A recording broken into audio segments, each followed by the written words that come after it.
Do you struggle with quick decision-making? Ever been in a situation where you had to decline a request or reject something without sounding rude? In most cases, it can be tough to decline a request without hurting feelings. Well, in today's video, I bring you 10 unique ways of saying no to anything without hurting any feelings. Number 7, we always use it in a different way. Our first way to decline a request without actually saying no is to express gratitude. This method is not only polite, but also sets a positive tone for the conversation. When someone approaches you with a request, starting with a thank you can make a significant difference. Let's break this down. When a friend, colleague, or family member asks for something, they're often putting themselves out there. It's a vulnerable moment for them. By acknowledging their request with gratitude, you validate their feelings and show appreciation for their trust in you. This helps soften the impact of your eventual decline. Imagine your friend calls you up and says, "Hey, I'm moving this weekend and I could really use your help."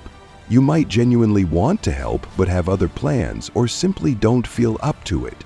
Instead of jumping straight to a no, you could respond like this: "Thanks for thinking of me for your move. I really appreciate it. However, I have prior commitments this weekend, so I won't be able to make it." By starting with gratitude, you acknowledge their need while gently setting your boundary. This approach makes it clear that while you value their request, you can't accommodate it this time. Another most common scenario, requesting for additional work. Let's say a colleague approaches you at work and says, "Can you take on this extra project? I'm swamped." In this case, you might be feeling overwhelmed yourself. Instead of simply declining, you could say, "Thanks for considering me. I really appreciate you thinking I could help with this. Unfortunately, I'm at full capacity with my current projects, so I won't be able to take this on." This response not only expresses gratitude, but also communicates your current workload. It reassures your colleague that you value their trust in you, which helps maintain a positive working relationship. Now, let's consider a family situation. Imagine a family member calls and says, "Can you babysit the kids this weekend? I really need a night out." While you might want to help, you might have plans or simply need a break. Here's how you can handle it. "Thanks so much for thinking of me. I really appreciate the trust you have in me to look after the kids. Unfortunately, I have prior commitments this weekend, so I won't be able to help this time." Next up is to provide a reason. This approach is often appreciated because it helps the requester understand your perspective. When people hear no, they sometimes feel rejected or unimportant. But when you give a reason, it adds context to your decision and can soften the impact.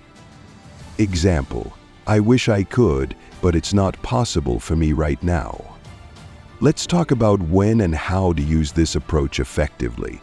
Imagine you're at work and a colleague approaches you asking if you can help them with a project that's due tomorrow. You already have your own deadlines to meet. Instead of just saying no, you could say, "I really wish I could help you out, but I'm on a tight deadline for my own project right now." This not only explains your situation, but also acknowledges their need for assistance. Providing a reason can be particularly useful in professional settings. For instance, if your manager asks you to take on additional responsibilities during a busy period, a response could be, "I appreciate the opportunity, but I'm currently managing multiple deadlines, and I wouldn't be able to give this my full attention." This response shows your commitment to quality work while setting a clear boundary. However, it's essential to keep your explanation brief. You don't need to delve into excessive detail. A succinct reason is often enough. For example, you might say, "I can't attend the team dinner because I have prior commitments that evening." This gives your colleague a clear understanding without over-explaining. Now let's consider a social scenario. Imagine a friend invites you to a weekend getaway. You'd love to go, but you're saving money for a big trip next month. Instead of just declining, you could say, "Thank you so much for the invite. I'd love to join, but I'm trying to save up for my upcoming trip, so I can't make it this time." This way, your friend understands your financial priorities and can appreciate your honesty. Using this method also fosters respect in your relationships. When you explain your reasons, it shows that you're not dismissing their request casually. You're taking the time to explain your situation, which can lead to a deeper understanding between you and the other person. Let's explore a family scenario. Suppose a relative asks you to help them move on a Saturday, but you have plans to spend the day with your family. Instead of simply saying no, you could say, "I'd really love to help you move, but I have family plans this Saturday that I can't change." This approach respects their need for help while clearly stating your own commitments. Also, providing a reason can help prevent any potential misunderstandings or hurt feelings. When you say no without context, it might leave the other person wondering why you declined. They might think you're not interested in helping or that you don't value their request. However, when you explain your reasons, it clarifies your position and can even strengthen your relationship. Example, "I'm really sorry, but I can't attend the meeting because I have a conflicting appointment." Remember that your tone matters when providing a reason. Aim for a warm and friendly tone that conveys empathy. You want the other person to feel that you value their request, even though you can't fulfill it. This emotional connection can soften the blow of your refusal. Coming in at number 3 is to indicate a full schedule. This method is practical and polite, helping you decline without causing offense. Let's explore how this works across different scenarios. Indicating that you have a full schedule emphasizes that you're already committed, which makes it clear that you can't take on anything new. This can also help alleviate any feelings of guilt for saying no. Imagine you're part of a community organization and a fellow member asks you to lead a new project. You could respond with something like, example, "I'd love to help out, but my schedule is packed with my current commitments, including volunteering at the food bank and preparing for the upcoming charity event. Maybe I can support you in a different way later." In this situation, you're not just saying no, you're providing insight into your busy schedule. This helps the person understand your situation while still showing that you care about the community effort. By stating your current commitments, you validate your decision and keep the door open for future collaboration. Let's switch gears to a social context. Suppose a friend invites you to a weekend getaway, but you have prior plans. You might say, example, "Thanks so much for the invite. I wish I could join, but I have plans with my family that weekend. Let's definitely catch up another time though." This response indicates that you're already booked without making your friend feel rejected. It shows you value their invitation while prioritizing your existing commitments. By expressing your existing plans, you help your friend understand that your schedule simply doesn't allow for it. Now, let's consider a scenario involving school. Imagine you're a parent, and another parent asks if you can help organize the school's annual fundraising event. You could respond like this: "I really appreciate you thinking of me. However, I'm already committed to helping with the school play rehearsals and my own kids' activities. I'd love to support you in another capacity in the future." In this case, not only do you express gratitude, but you also clarify your busy schedule with multiple commitments related to your kids. This helps the other parent understand that your plate is full without making them feel like you're dismissing their request. This method allows you to decline gracefully while maintaining positive relationships within the school community. By indicating a full schedule, you communicate that you're not dismissing the request out of disinterest, but rather due to genuine prior commitments. This approach fosters understanding and respect. Remember, it's important to be authentic when you mention your schedule. If you're genuinely busy, people will appreciate your honesty and will likely respect your decision. At number 4, we have being honest about your limits. This is about setting clear boundaries, which is essential for maintaining your well-being. For instance, I really appreciate the invite, but I have a standing appointment with my gym's treadmill. Using lightheartedness or humor can help soften the message while still getting your point across. It shows that you respect your own needs and limits while acknowledging the request made by others. Let's start with a common scenario: social gatherings. Imagine a friend invites you to a party on a weeknight, but you know you have an early morning meeting the next day. Friend, hey, are you coming to the party tomorrow? You, thanks for the invite. I'd love to join, but I really need to rest for my early meeting. Maybe next time? In this situation, you're being clear about your limits without making the other person feel rejected. You're acknowledging their invitation while asserting your need for rest. This helps maintain your relationship without compromising your priorities. Next, let's talk about volunteer opportunities. Suppose you're approached by a local charity asking if you can help organize an event. You genuinely want to contribute, but your schedule is already packed with commitments. Charity organizer, can you help organize the fundraising event next month? I truly admire what you're doing, but I have a full schedule right now. I wouldn't be able to give it the time it deserves. In this scenario, you're honest about your limits. You express admiration for their work, which shows you value their effort, while explaining that you can't commit due to your current obligations. This honesty can foster respect from the organizer, who may appreciate your candor. Finally, let's consider a situation involving extracurricular activities, like joining a sports team or a club. Imagine a colleague invites you to join a weekend hiking group, but you need that time for self-care or family. Colleague, we're going hiking this Saturday, you should come. That sounds fun.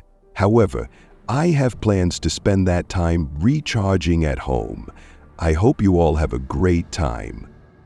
In this case, you're being honest about your need for personal time. By sharing that you prioritize self-care, you normalize the conversation around personal boundaries. This not only helps you decline the invitation, but also encourages others to respect their own limits. Number 5 is to suggest an alternative. This approach shows that you're still willing to help, just not in the way they requested. It keeps the tone positive and demonstrates your willingness to support them in another capacity. For instance, say, I can't assist you with that project this week, but I know someone who might be interested. Offering an alternative is a great way to show you care about the person's needs, even if you can't fulfill their request directly. Let's explore a few real-life scenarios where this strategy can be particularly effective.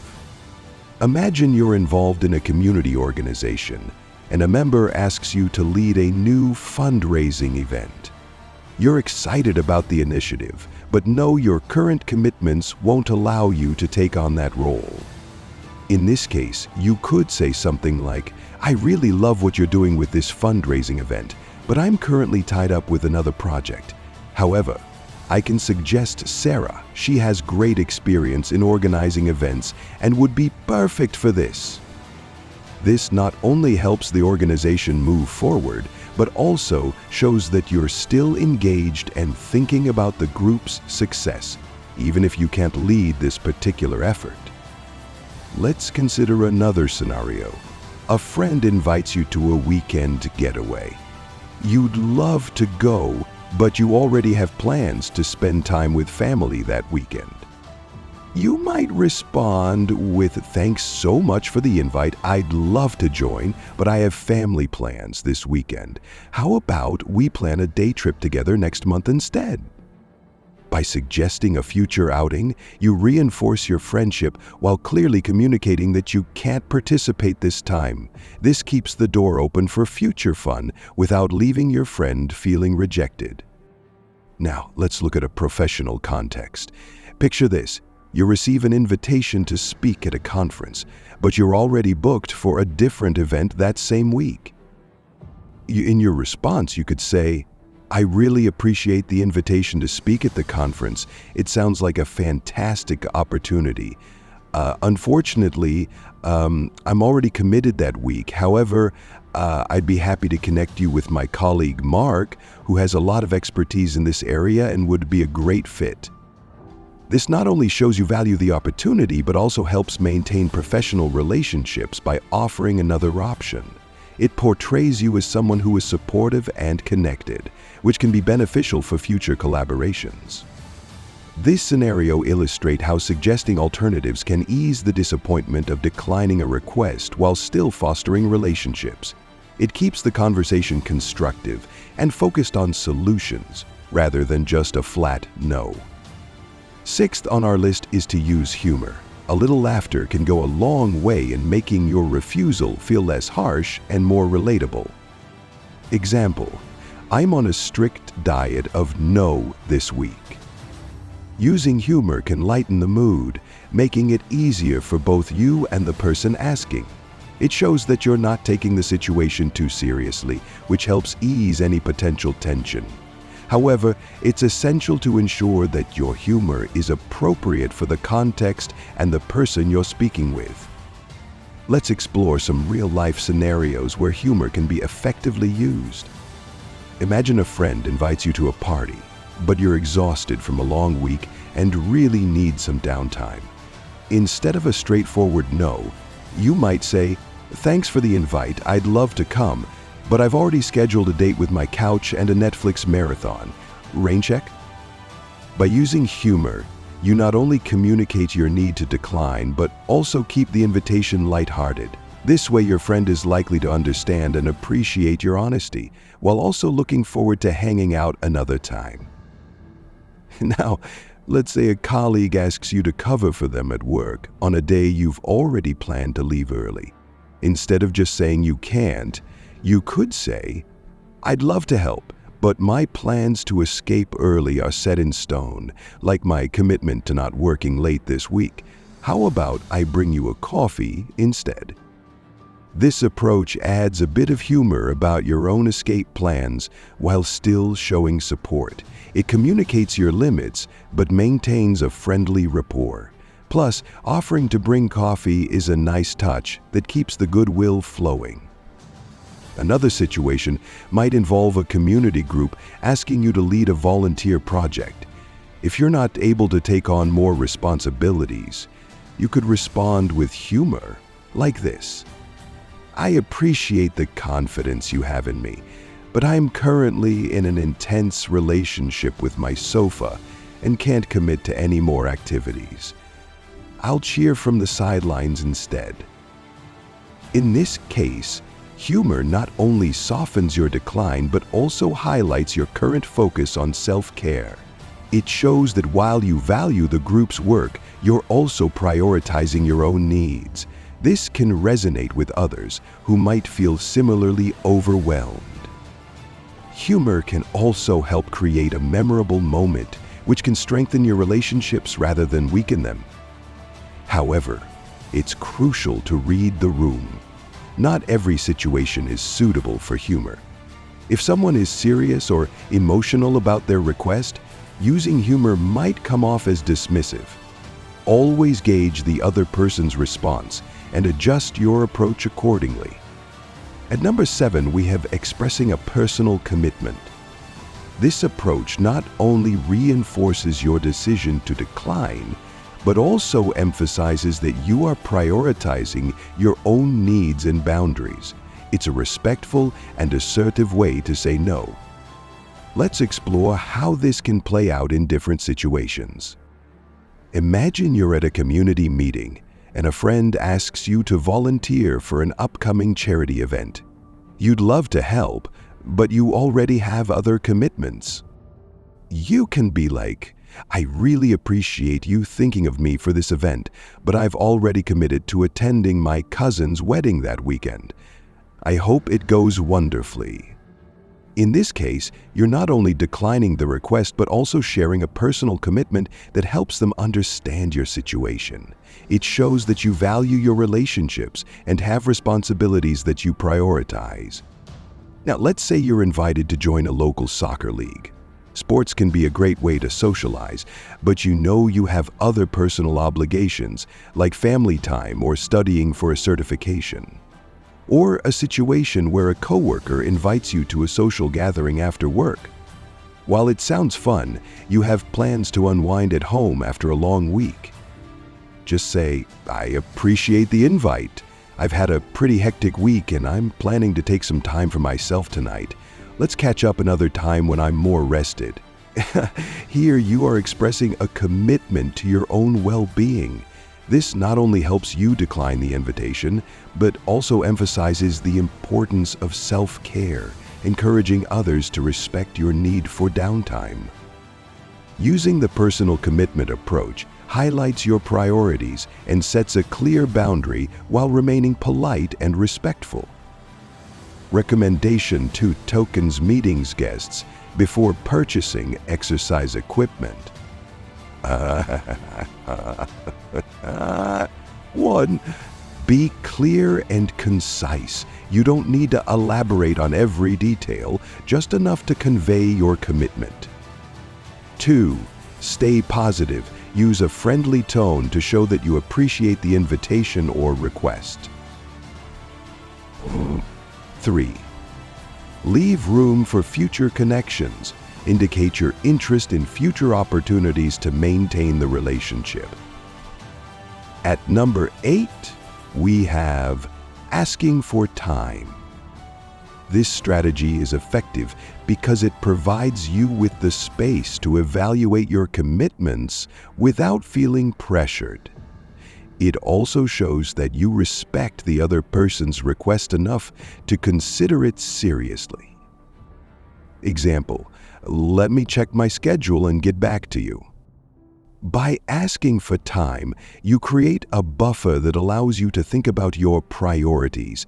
This way, you can respond thoughtfully rather than reacting impulsively. Let's explore some real-life scenarios where this approach can be particularly useful. Imagine you're part of a community group planning a local event, and one of your fellow members asks you to take charge of a new initiative. You're already juggling several responsibilities, and while you want to help, you know you can't commit right now. You could just, "Thanks for thinking of me for this initiative. I'd love to help, but I need to check my schedule first. Can I get back to you by the end of the week?"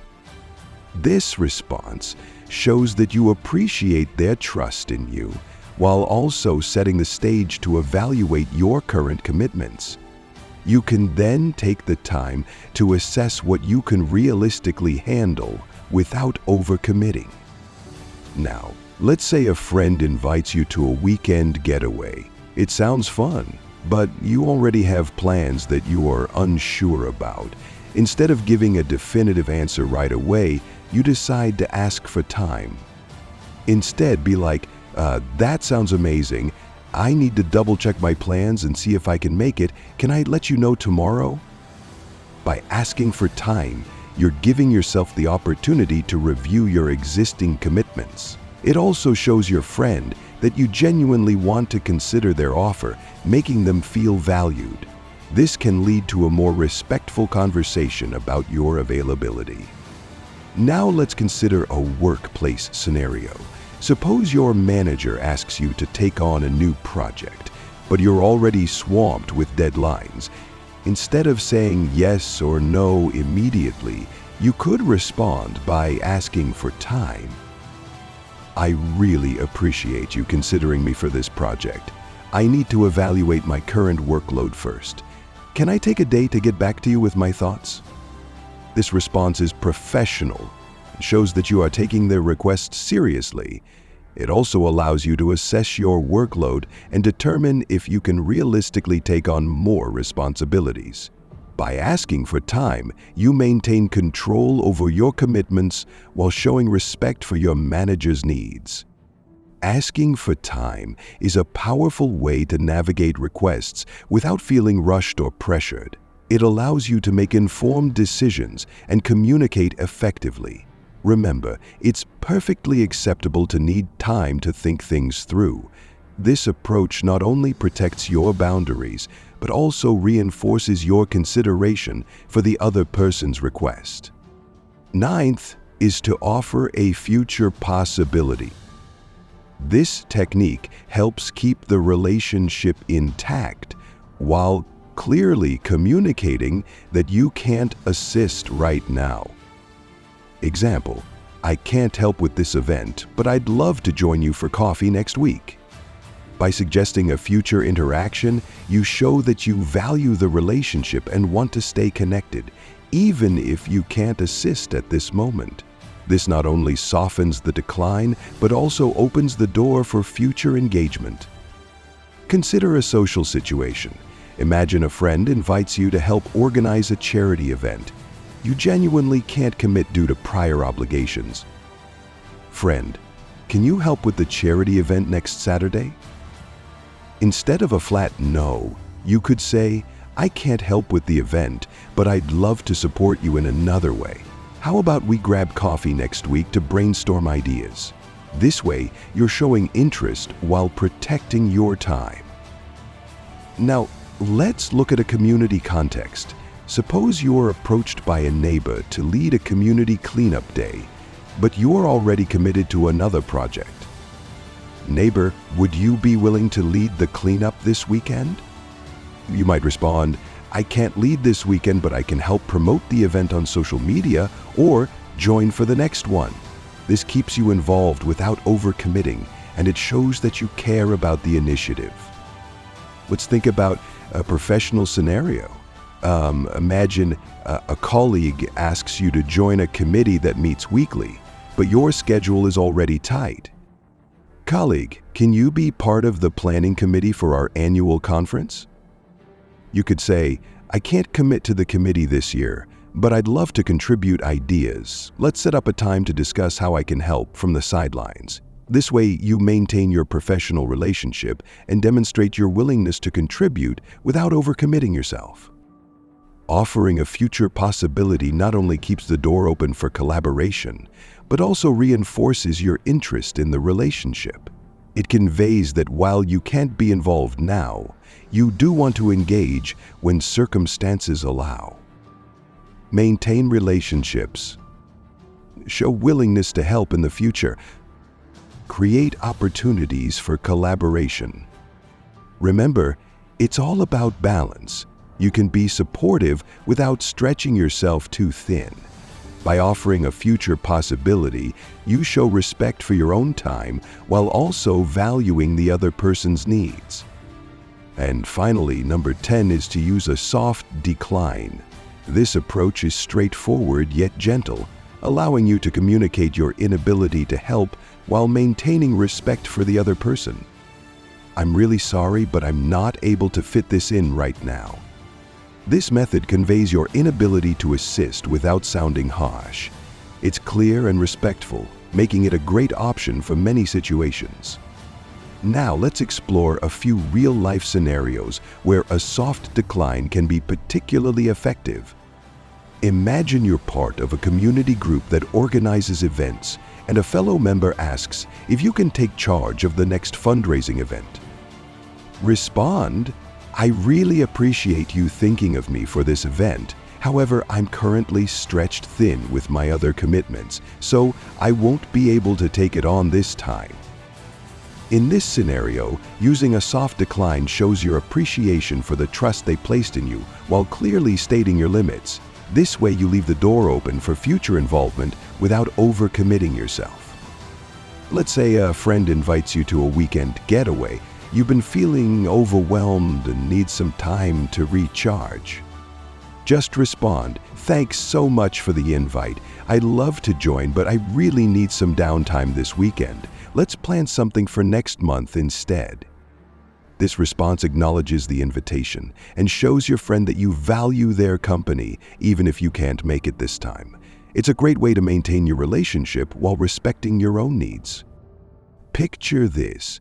You're connecting with someone in your industry on LinkedIn, and they ask if you can mentor them. Just say, "I'm truly honored that you would reach out for mentorship. Unfortunately, I'm unable to take on any new mentees right now. I really wish you all the best in your search." In this professional context, a soft decline is particularly important. It shows respect for the person's request while also being honest about your current limitations. You maintain a positive connection without overextending yourself. Using a soft decline is all about communicating your boundaries without damaging relationships. It's a powerful tool to maintain respect and kindness while setting limits.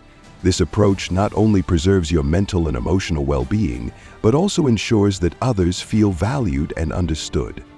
When you use a soft decline, you can be firm yet gentle. It allows you to say no in a way that feels more like a conversation than a confrontation. Remember, it's perfectly okay to put yourself first sometimes.